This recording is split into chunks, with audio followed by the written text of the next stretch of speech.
हमने सिरोसिस का अगला वाला पार्ट कंटिन्यू करना है।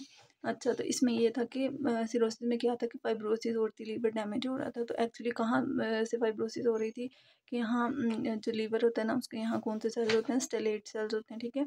एपिथेलियल सेल्स के नीचे स्टेलेट सेल होते हैं, ठीक है। अब ये क्या करते हैं, TGF बीटा सक्रीट करते हैं ज़्यादा, और जब TGF बीटा ज़्यादा हो जाता है तो फाइब्रोसिस हो जाती है। तो ये फाइब्रोसिस सारी सेंट्रल वेन में होगी ना, और ये सेंट्रल वेन कहाँ जाकर ड्रेन करेगी, पोर्टल वेन में ड्रेन करेगी जाके, ठीक है।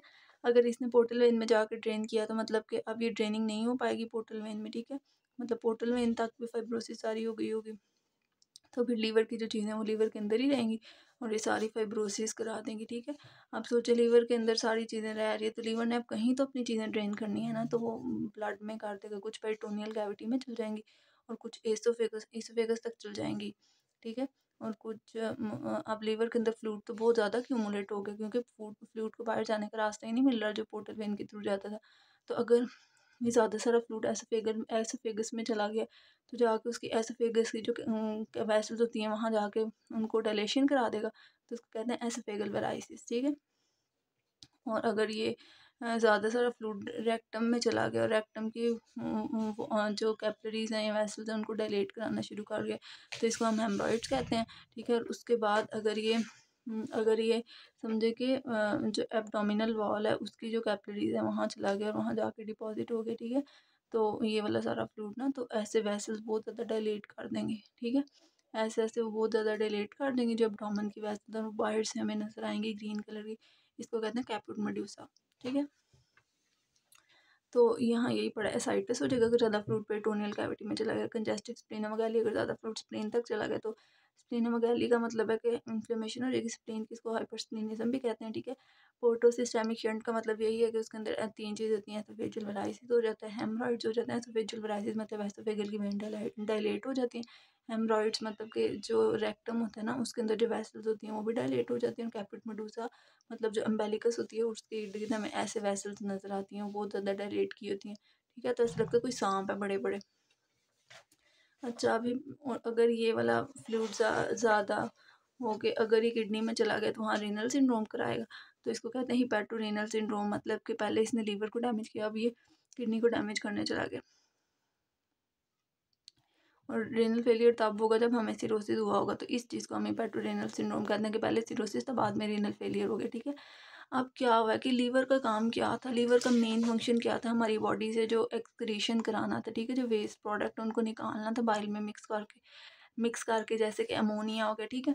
तो अब अगर ये लीवर अपना काम ही नहीं सही कर पा रहा तो अमोनिया तो हमारी बॉडी में बहुत ज़्यादा हो जाएगा ना, जब अमोनिया हमारी बॉडी में बहुत ज़्यादा हो जाएगा तो ये सबसे पहले ब्रेन में जाएगा और ब्रेन में जाके डैमेज करा देगा, ठीक है। और फिर मेंटल स्टेटस चेंज हो जाएगा, पेशेंट कोमा में भी जा सकता है। और सबसे पहले एस्ट्रेक्सिस होगा, इस एस्ट्रेक्सिस का ये मतलब है एस्ट्रेक्सिस का ये मतलब है कि जो पेशेंट है ना उसकी मोटर मूवमेंट चेंज हो जाएगी, मतलब इनवॉलंटरी मूवमेंट होने लग जाएगी उसके अंदर, ठीक है। तो मेंटल डिक्रीज डिटॉक्सिफिकेशन, अब डिटॉक्सीफाई नहीं कर पा रहा लीवर, तो उसकी वजह से क्या हो जाएगा, मेंटल स्टेटस चेंज हो जाएगा, एस्ट्रेक्सिस हो जाएगी और इवेंचुअल कोमा हो जाएगा।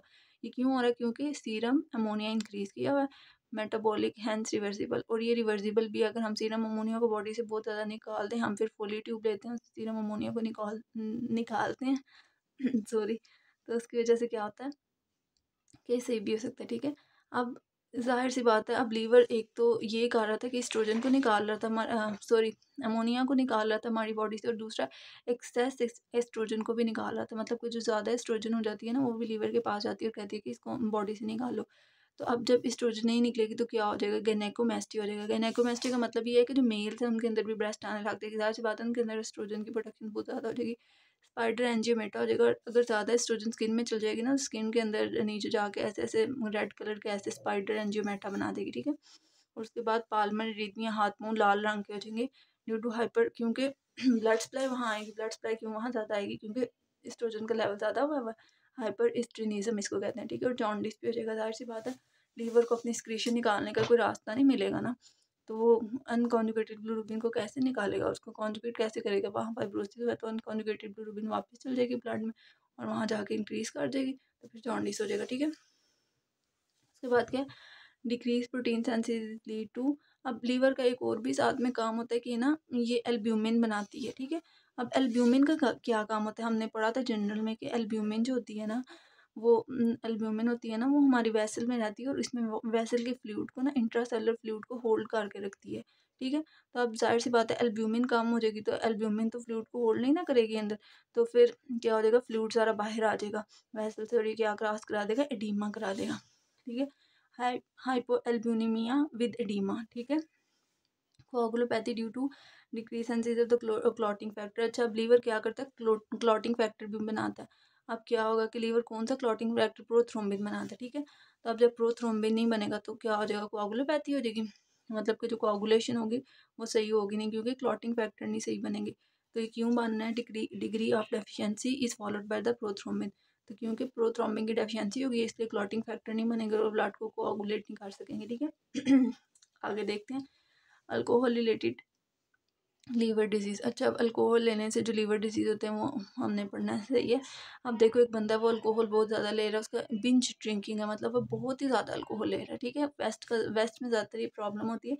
तो क्या होती है, अल्कोहल क्या कराती है कि हेपेटोसाइट्स के अंदर, अल्कोहल के अंदर ना एसिडाल्डिहाइड्स होते हैं, ठीक है। वो हेपेटोसाइट्स के अंदर जाके ना डिपॉजिट कर जाते हैं, तो फिर फैटी लीवर करा देते हैं, वो ऐसा लगता है कि फैट डिपॉजिट किया हुआ है सारा। तो उसकी वजह से क्या होता है कि heavy greasy liver resolve with abstinence. अच्छा, बुक से पढ़ते हैं, डैमेज टू हिपैटिक पैरेन्काइमा। अब जो अल्कोहल होती है हिपैटिक पैरेन्काइमा को डैमेज करा देती है।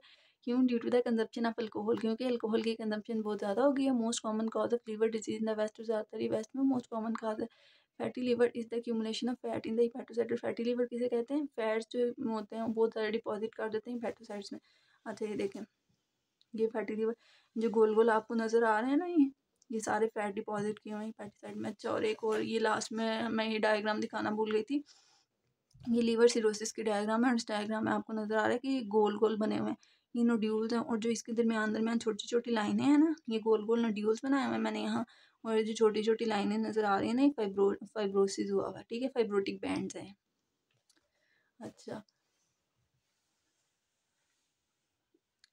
Alcohol hepatocyte result from the, अच्छा, अब फिर क्या हुआ, फैटी लीवर हो गया है क्योंकि फैट्स हैं वो डिपॉजिट कर गए हैं एक्चुअली लीवर के अंदर, रिजल्ट इन, फिर उसकी वजह से क्या होगा, हैवी लीवर हो जाएगा, ग्रीसी लीवर हो जाएगा, और रिजॉल्व विद एब्सटिनेंस का मतलब ये है कि अगर आप ना पियोगे ना अल्कोहल तो ये सही भी हो सकता है, ठीक है। अल्कोहल, और देखें ऐसे का लीवर हो जाएगा, फिर ये ग्रॉस पेन एंड लीवर ऐसे का हो जाएगा। और उसके बाद क्या है, alcohol hepatitis result from chemical injury to hepatocyte. Alcohol क्या करती है कि केमिकल इंजरी करा देती है हेपेटोसाइट को। जनरली सीनेट बिंज ड्रिंकिंग, अगर ज़्यादा अल्कोहल पियेंगे उसके साथ देखा जाता है acetaldehyde metabolites of alcohol mediate damage.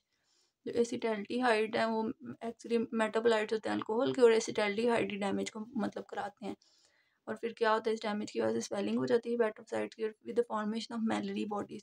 Malory bodies क्या होता है कि, मैलरी बॉडीज होता है कि हमारे ना हेपेटोसाइट्स के अंदर साइटोकैरेटिन होता है, ठीक है। अब वो साइटोकैरेटिन जब डैमेज हो जाता है ना, साइटोकैरेटिन जब डैमेज हो जाता है वो, तो वो डिपॉजिट कर जाता है लीवर के अंदर, ठीक है। जब वो लीवर के अंदर डिपॉजिट करेगा तो वैसे मैलरी बॉडीज़ बना देगा। ये उन्होंने डायग्राम में भी दिखाई हुई हैं, ये देखें, ये नॉर्मल हिपेटोसाइट था, समझे, और उसके अंदर ये आपको नज़र आ रही है ना जो ये मैलरी वीस बॉडी बनी हुई है, ठीक है।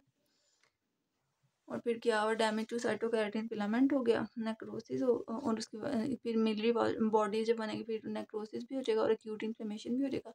प्रेजेंट विद पेनफुल हिपैटोमेगैली, और फिर पेशेंट कैसे प्रेजेंट करेगा, पेन होगी उसको, और हिपैटोमेगैली मतलब कि उसके लीवर का साइज इंक्रीज किया होगा, और एलिवेटेड लीवर इंजाइम, और लीवर के इंजाइम भी बढ़ गए होंगे, ठीक है।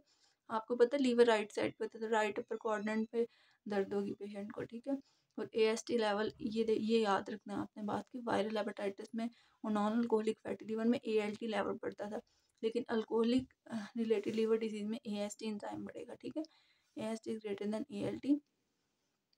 Cirrhosis a complication of long term chronic alcohol induce liver damage. तो सिरोसिस क्यों होती है, क्योंकि एक बंदे ने ज़्यादा देर तक अल्कोहल पीता रहा है, अल्कोहल डैमेज कराती जा रही है, एसिटाल्डिहाइड आते जा रहे हैं, अल्कोहल एसिटाल्डिहाइड लाती है ना हमारी बॉडी में, तो एसिटाल्डिहाइड आते जा रहे हैं, वो डैमेज कराते जा रहे हैं, और फिर सिरोसिस हो गया। और ज़्यादातर ये सिरोसिस 10 से 20% जो अल्कोहल पीते हैं ना उनके अंदर देखा जाता है, ठीक है। बस अब ये वाला पोर्शन करते हैं, non alcoholic fatty liver disease किसे कहते हैं, फैटी चेंज। अब एक बंदा वो बहुत ज़्यादा फैट्स का इंटेक कर रहा है, ठीक है। अब वो फैट का इंटेक करी जा रहा है तो वो मोटा हो रहा है ना, तो फिर उसके उसके जो फैट्स है ना ये सारे वो लीवर में जाके डिपॉजिट कर रहे हैं, ठीक है। फैटी चेंज हेपेटाइटिस और cirrhosis that develop without exposure to alcohol. अब वो अल्कोहल नहीं पी रहा, लेकिन उसके बॉडी के फैट ही इतने ज़्यादा है कि जो ब्लड सप्लाई है ना लीवर को, ब्लड के अंदर ही उसके फैट्स बहुत ज़्यादा, तो जब वो सप्लाई करेंगे लीवर को तो जाहिर सी बात है हिपैटिक आर्टरी जब सप्लाई करेगी लीवर को तो उसके अंदर फैट्स बहुत ज़्यादा होंगे उस ब्लड के अंदर ना, तो वो फैट सारे लीवर में एक्यूमुलेट कर देंगे और वो वहाँ लीवर का डैमेज कराने लग जाएंगे। ठीक है, तो इसको कहते हैं non alcoholic fatty liver disease. ज़्यादातर किस वजह से, तो ओबेसिटी की वजह से होता है, डायग्नोसिस ऑफ एक्सक्लूजन। अब इसको कैसे हम इससे एक्सक्लूड कर सकते हैं, क्योंकि इसका ALT लेवल AST से ज़्यादा है। ठीक है, इसलिए अल्कोहल की वजह से नहीं होता। नेक्स्ट पार्ट में हम ये मैक्रोमोटोसिस करते हैं। ओके जी।